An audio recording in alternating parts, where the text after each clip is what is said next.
का हमारा पहला विषय महाराज कि एक पंडित जी थे, उनके यहाँ एक बालक का जन्म होता है।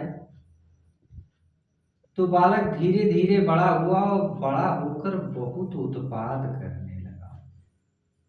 पंडित जी परेशान हो गए, उसको ले गए संत मंडली के पास और वहीं छोड़ आए। तो उसने एक शर्त रखा कि महाराज हम भजन नहीं करेंगे और आप जो कहेंगे वो सब करेंगे। लेकिन संत तो संत होते हैं। अंततः हमारे बाबा जी ने तो लिखा,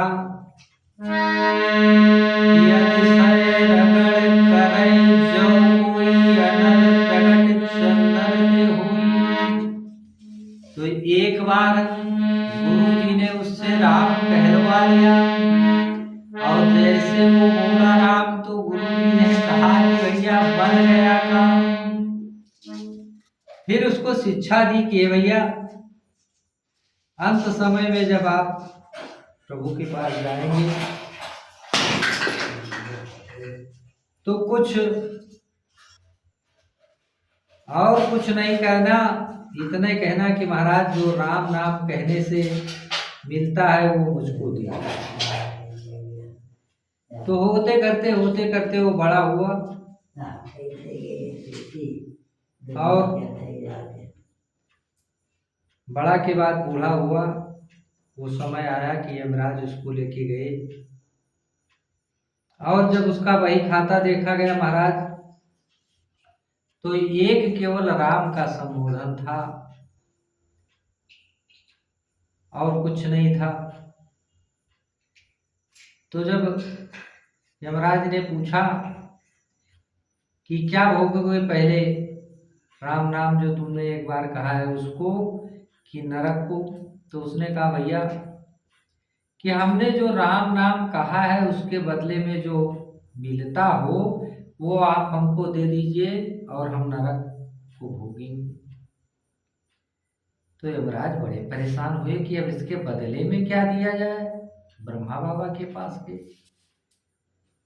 ब्रह्मा बाबा से बताया, यमराज उसको लेके गए कि ऐसी ऐसी बात है महाराज। तो ब्रह्मा बाबा ने कहा कि भैया हम भी नहीं जानते हैं कि राम के बदले क्या दिया जा सकता है, चलो शंकर जी के पास चलते हैं, निरंतर जो राम राम रट लगाए रहते हैं। तो इस प्रकार से ब्रह्मा जी लेके, यमराज जी और ब्रह्मा जी दोनों लेके उस जीव को भोलेनाथ के पास गए और भोलेनाथ से सारी व्यथा को बतलाया कि महाराज ऐसा ऐसा है, एक बार इसने राम कहा है तो कहता है कि राम के बारे में, राम कहने से जो कुछ मिलता है वो हमको दे दीजिए। बड़े असमंजस में भोलेनाथ भी पड़े, कहा भैया मैं जपता तो जरूर हूं लेकिन राम नाम की महिमा का मुझको भी ज्ञान नहीं है, चलो उन्हीं के पास चलते हैं। तो महाराज शंकर जी, ब्रह्मा बाबा, यमराज और वो जीव सभी मिलके कृपा निधान भगवान राघवेंद्र सरकार के वैकुंठ धाम में पहुंचते हैं। और जब सारा दृष्टांत बतलाया तो भगवान ने कहा कि हे भैया राम नाम का महत्व क्या है ये मैं भी नहीं जानता हूं, क्योंकि हमारे बाबा जी लिखते हैं कि कहाँ लगी